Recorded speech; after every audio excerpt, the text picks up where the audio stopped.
Vamos à palavra de Deus. Pode colocar diretamente o tema na tela, por favor. Obrigado, pastor Correia. Deixa eu pegar aqui.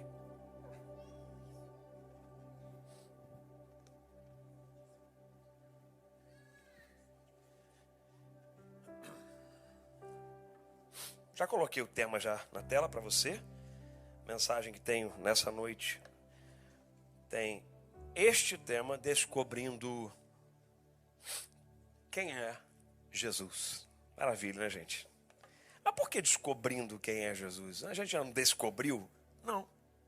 Porque à medida que o tempo vai passando, a gente vai aprendendo mais sobre ele. À medida que o tempo vai passando, a gente vai conhecendo mais sobre Jesus. Eu não podia deixar de compartilhar esta mensagem com você e de dar um pouco mais de informações para a gente conhecer Jesus. A gente precisa conhecer mais Ele. Eu já vou ler o texto, mas os discípulos andaram com Ele 3 anos. Depois de 3 anos ainda não tinham conhecido Ele. Em alguns momentos eles até questionavam no coração, perguntando: és tu mesmo Cristo? És tu mesmo? Questionado, Jesus respondia: tendes tanto tempo Ele convosco que ainda não conheceis?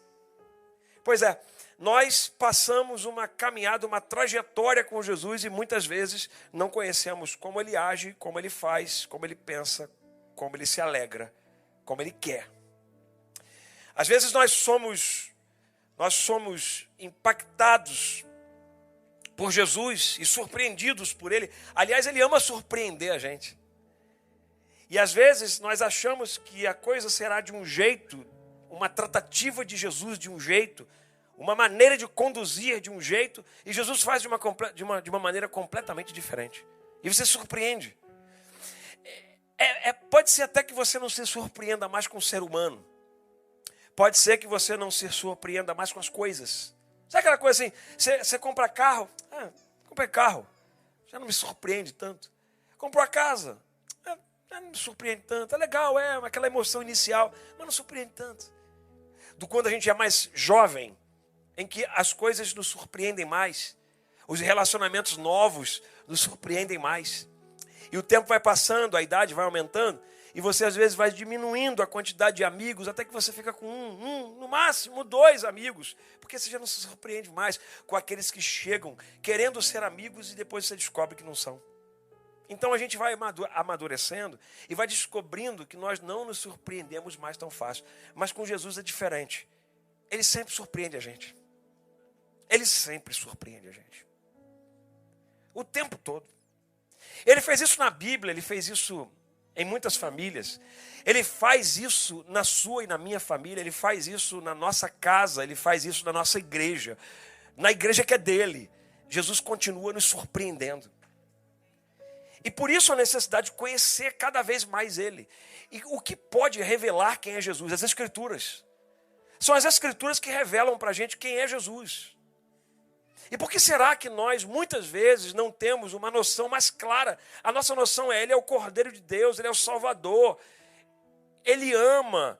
Ele me buscou no pecado, onde eu estava perdido. E às vezes nós só paramos nesse entendimento e não aprofundamos mais. Por quê? Porque conhecemos pouco as Escrituras. Mas quanto mais você mergulha nas Escrituras, mais a sua vida melhora. Quanto mais você mergulha na palavra de Deus, mais a sua vida se aprimora, forja, lapida. O quanto você e eu desprezarmos das Escrituras é o quanto nós não aprenderemos sobre Jesus. É como eu sempre falo sobre a Bíblia. A Bíblia, gente, é um livro de tudo. A Bíblia é um livro de todos os assuntos. Mas por que será que nós, às vezes, quando estamos nas demandas da vida, procuramos outras fontes de recurso de conhecimento?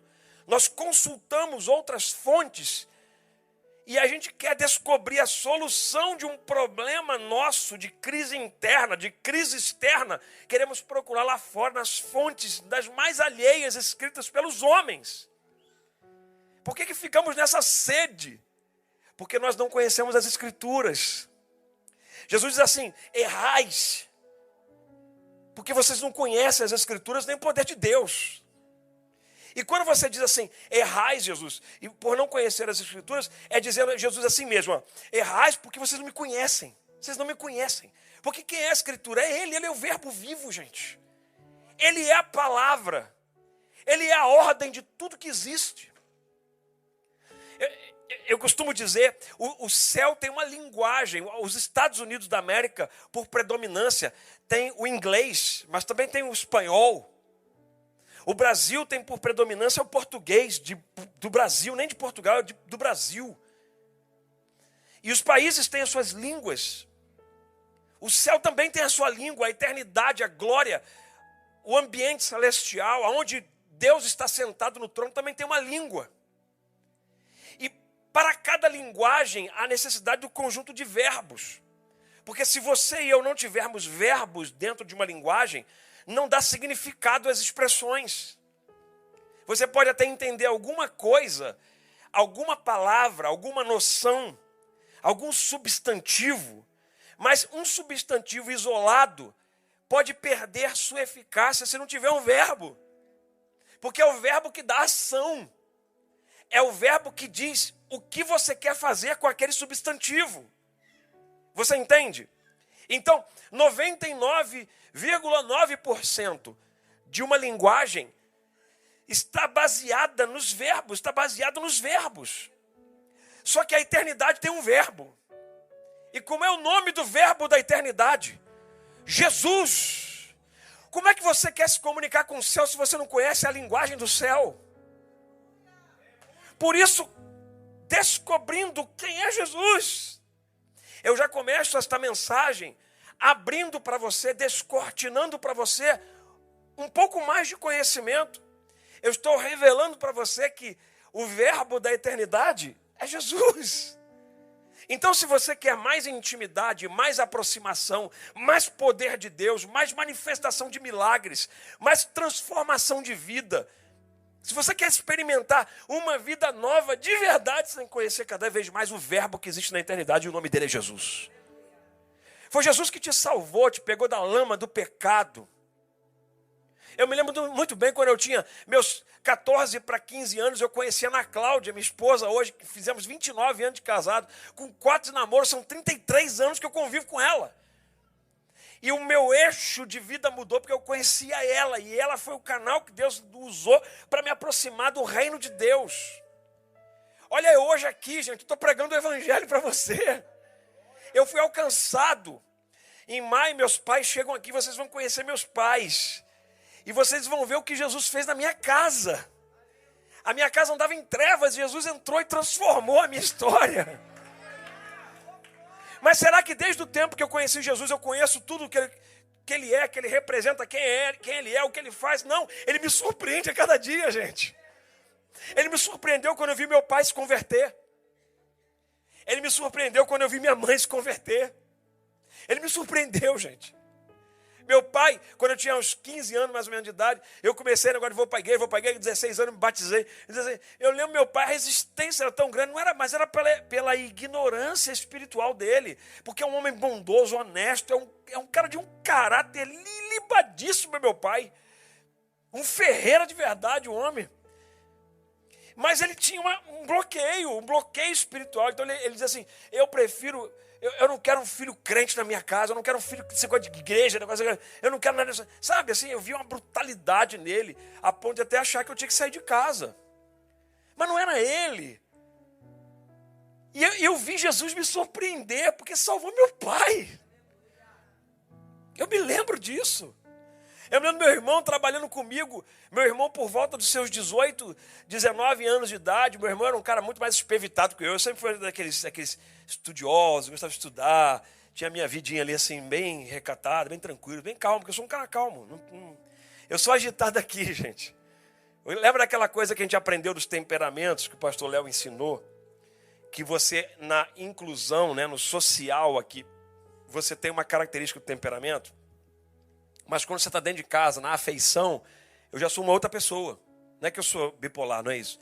É que a manifestação do meu ser, do meu temperamento é diferente. Então, tripolar. Então, na verdade, eu aqui nessa manifestação pública, eu sou isso aqui para vocês.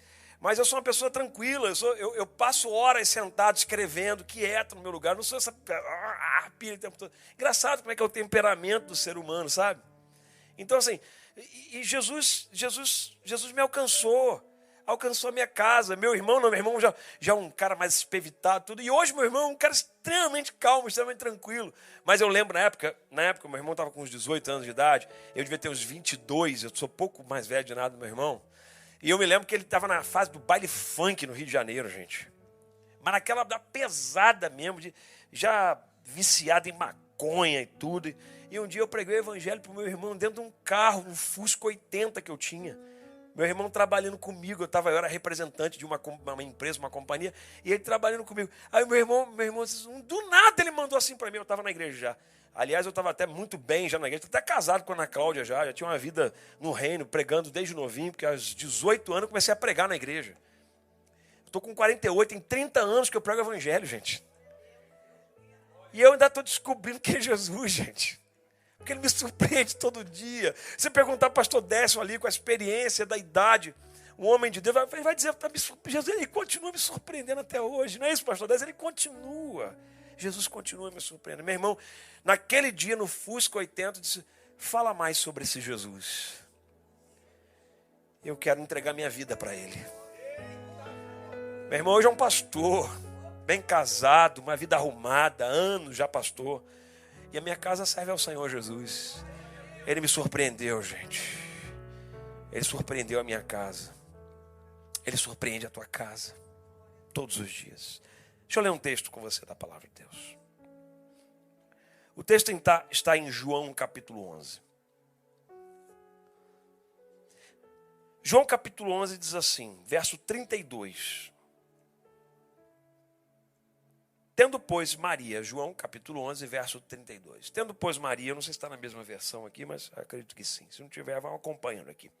Tendo, pois, Maria chegado onde Jesus estava e vendo, lançou-se aos seus pés, dizendo-lhe, Senhor, se tu estivesse aqui, meu irmão não teria morrido. Tá certo, a declaração dela não é uma declaração insana. Ela não está pecando em dizer isso. É natural, porque ela é um ser humano. Então, quando ela disse, poxa, Jesus podia estar aqui, ele era amigo do meu irmão, né? Lázaro era aquele cara churrasqueiro, sabe?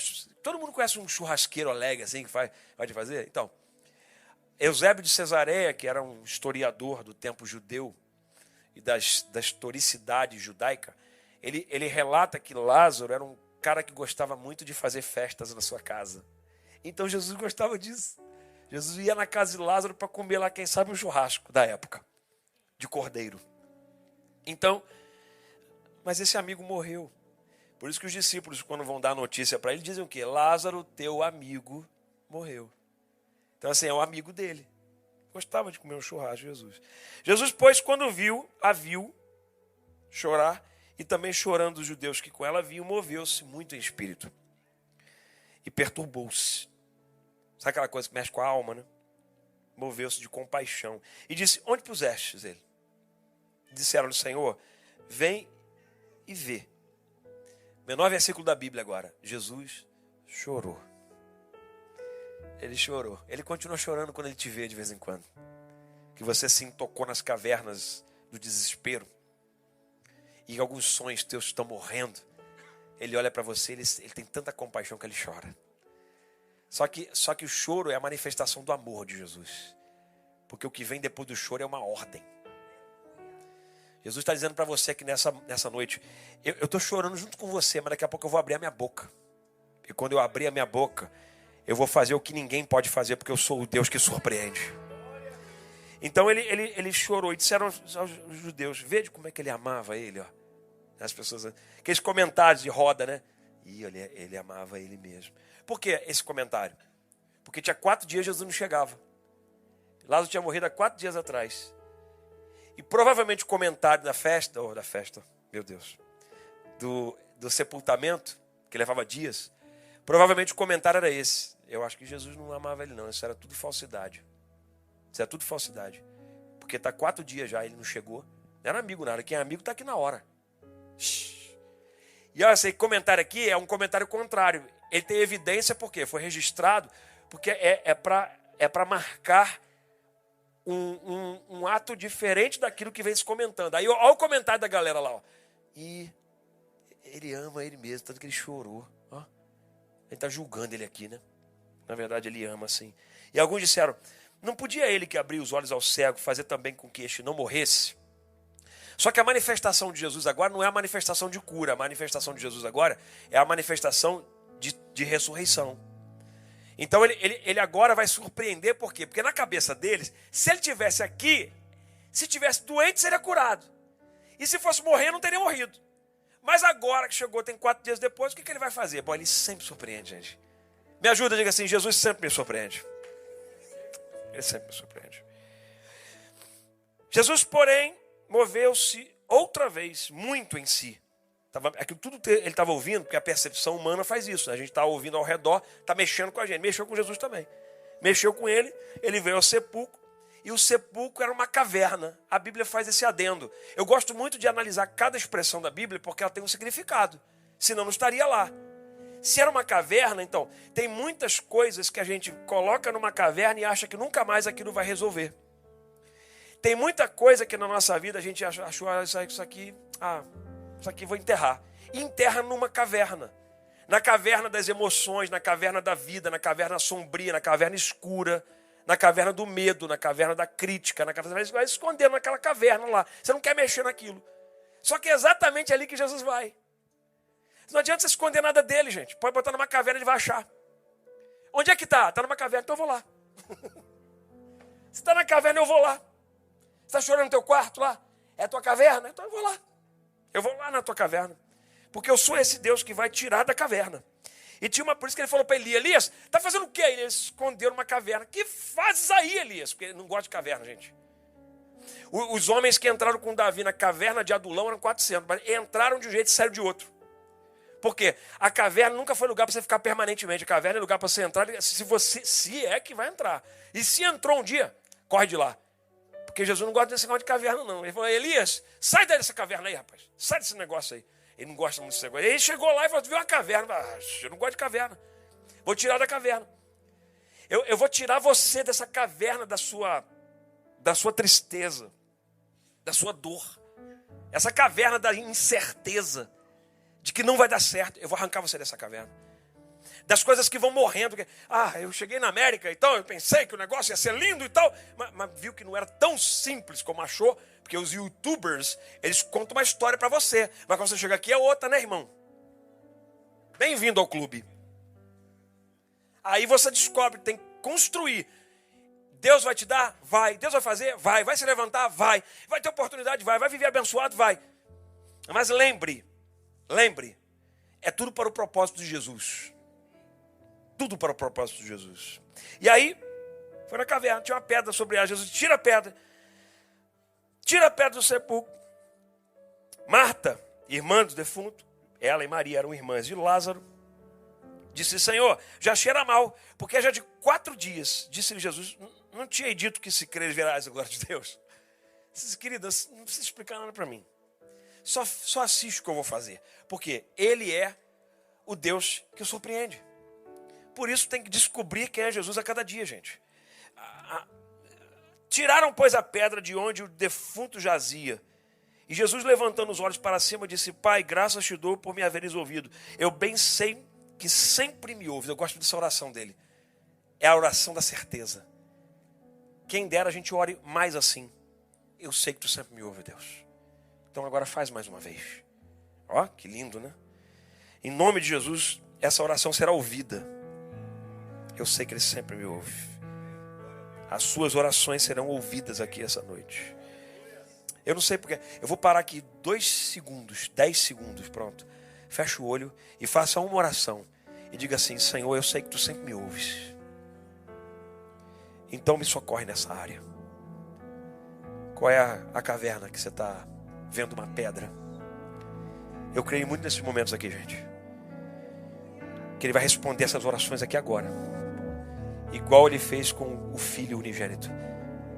Senhor, eu sei que Tu sempre me ouves.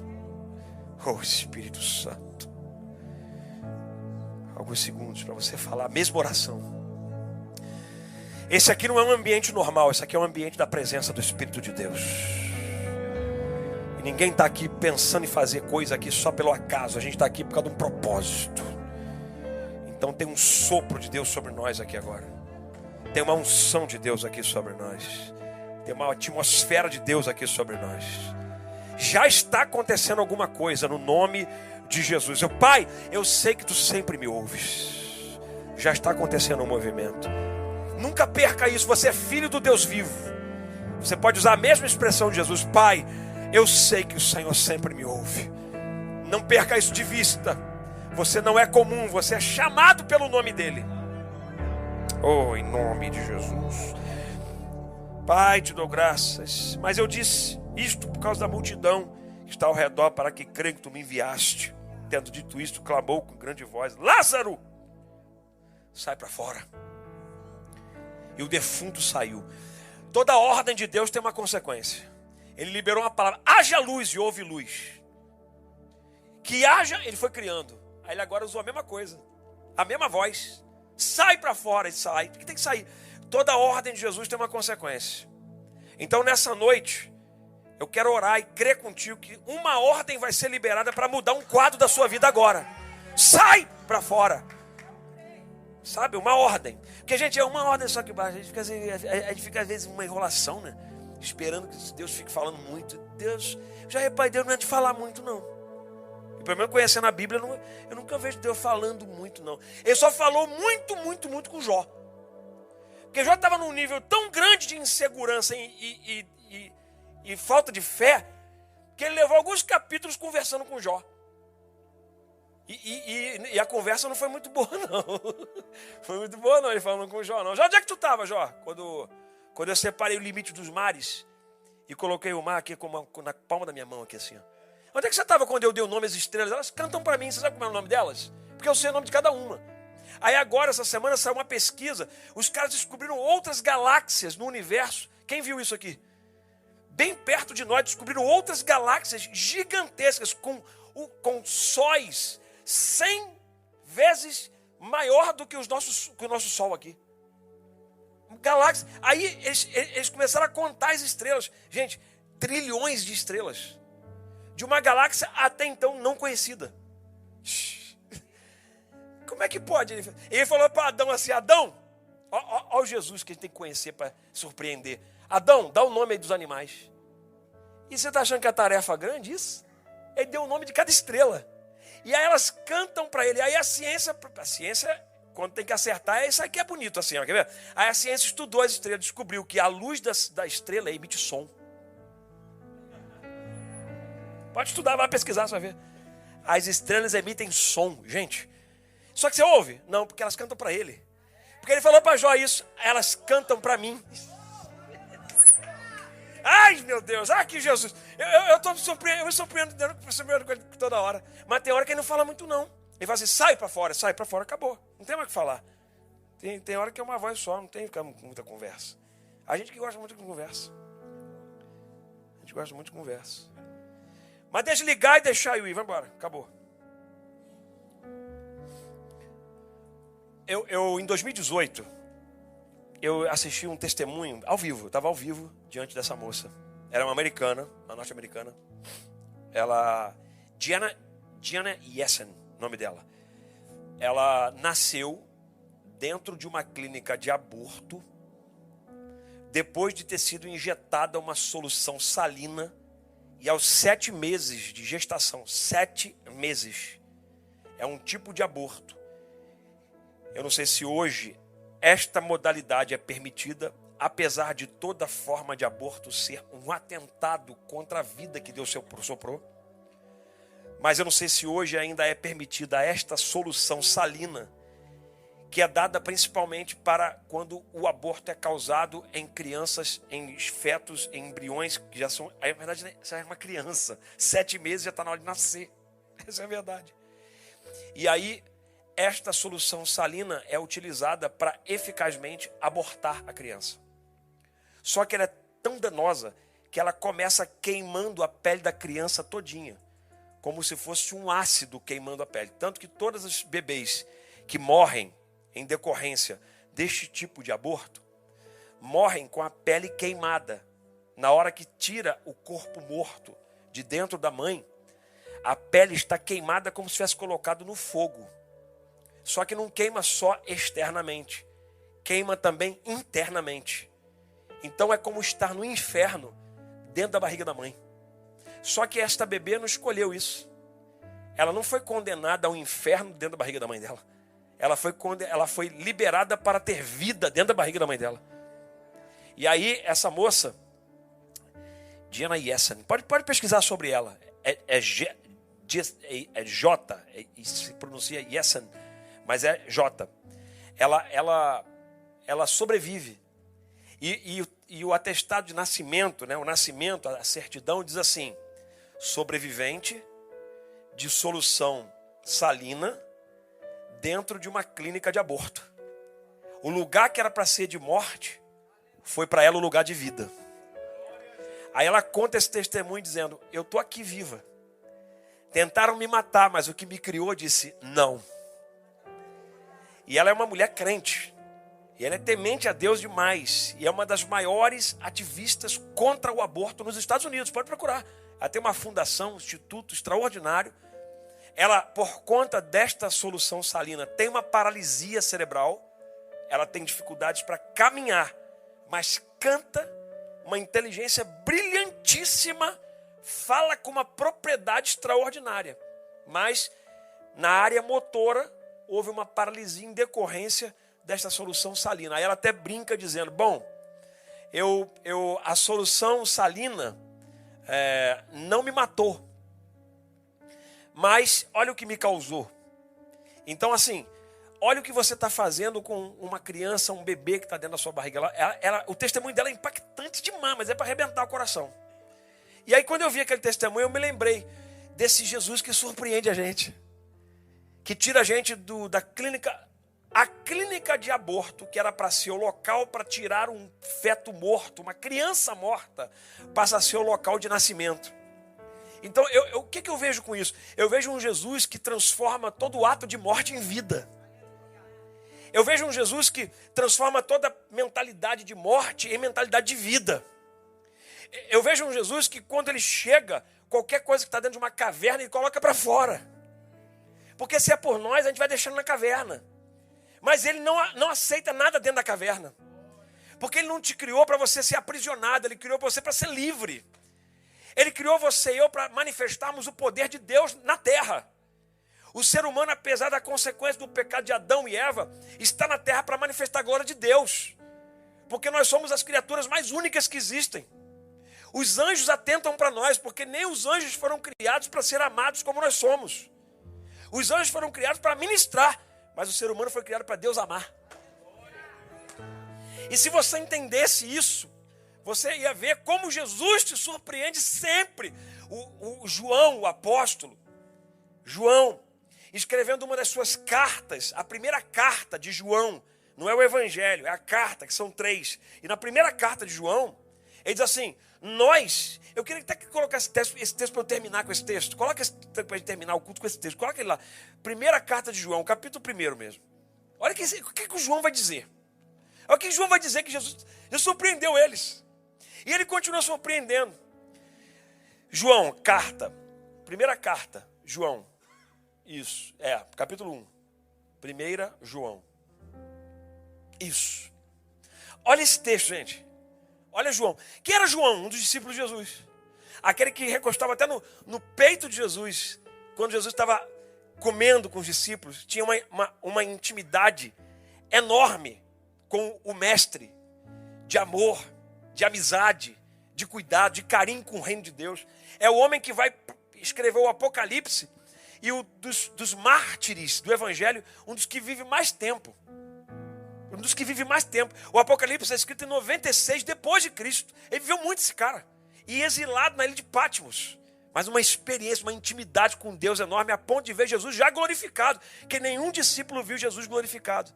Dos que estavam andando com ele, não.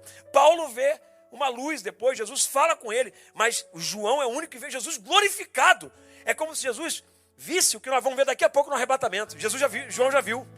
Então olha o tamanho da intimidade. Jesus surpreende João. E a Bíblia fala que João cai por terra. Por que ele cai por terra? Porque ele surpreende. Assim, mas ele andou com Jesus, ele não precisa nem estar surpreso, né? Mas ele fica surpreso, quando ele vê Jesus, já não era aquele Jesus que ele estava acostumado a ver. Porque Jesus sempre surpreende, gente. Ele apareceu para você lá no passado, quando ele te salvou, ele apareceu de um jeito. Mas agora ele aparece de outro para você. Porque ele apareceu para você para te resgatar da lama do pecado. É o Cordeiro vivo que tira o pecado do mundo.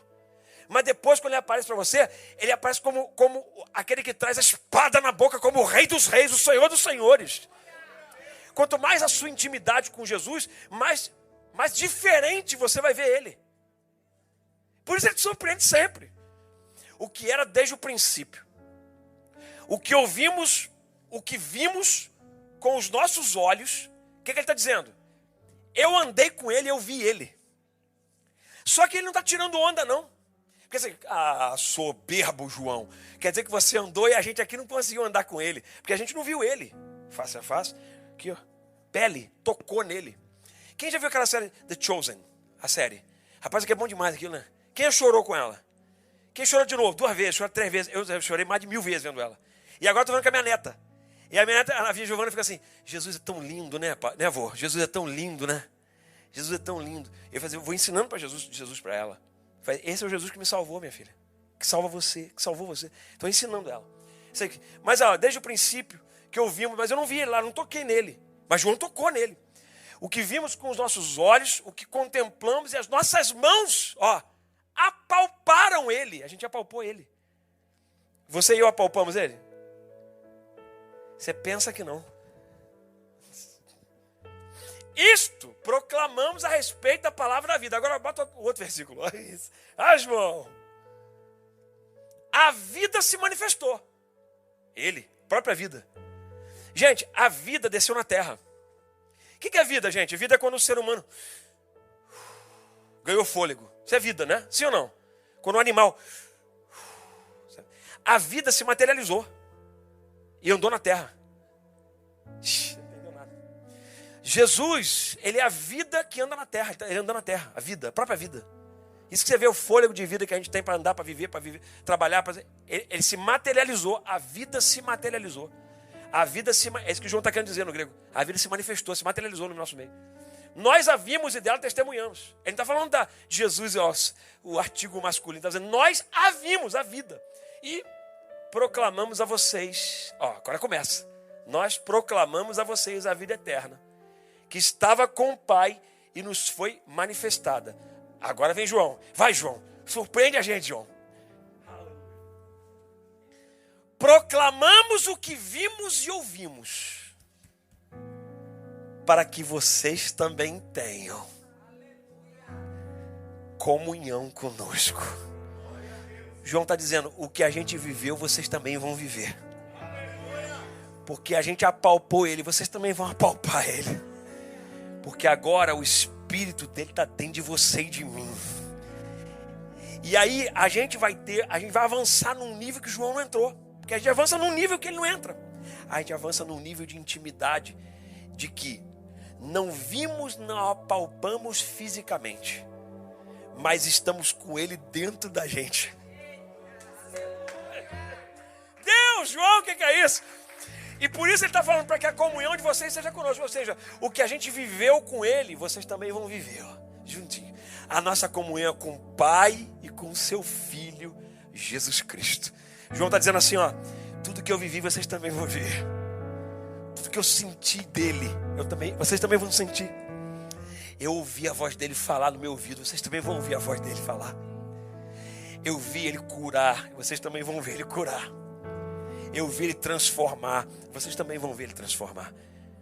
Porque todos os dias a gente está descobrindo quem é Jesus. Todos os dias. Todos os dias. E eu termino rapidamente passando para você como é que o Evangelho diz a respeito dele. Gente do céu. Como é que a palavra de Deus diz a respeito dele? Descobrindo quem é Jesus. Por quê? Porque no Evangelho de João, no capítulo 8, no verso 25, fazem uma pergunta para Jesus assim. Quem é você, hein? Aquela mesmo que João Batista fala, manda perguntar quem ele é, se é o Cristo que havia de vir, porque aí dizem, Jesus manda responder para João Batista, fala lá para ele, que os cegos veem, os coxos andam, certo? Avisa para ele lá, E os mudos estão falando aí. Isso é para cumprir. Aí ele vai lá e fala, é ele mesmo. Ele chegou mesmo. Então tá bom. E aí, de novo em João, no capítulo 8, no verso 25, quem é você? Pergunta para ele. Não faz essa pergunta para Jesus, não. Se você fizer a pergunta para Jesus, ele vai ter que dar. Você está preparado para o currículo dele? Ele começa lá com o Criador, né? Você começa assim, sou o Criador. Sou o Criador. Tá bom. Então, olha o que a Bíblia fala a respeito dele, pastor Décio. A gente vai terminar aqui. Marcos capítulo 4, verso 26. Eu sou o Messias. Messias era a esperança de Israel por aquele que ia libertar. Ou seja, eu sou a esperança que traz libertação. João capítulo 6, verso 35. Eu sou o pão da vida. Por quê? Porque eu sacio o que a vida não sacia. Ele é o pão da vida, sabe? A vida, a gente quer que a vida alimente a gente, mas a vida muitas vezes não alimenta a nossa alma. Então ele tem que entrar para substituir e dizer assim, eu sou o pão, eu sou o pão que sacia o que a vida não sacia. Em João 8, 23, assim, eu sou de cima.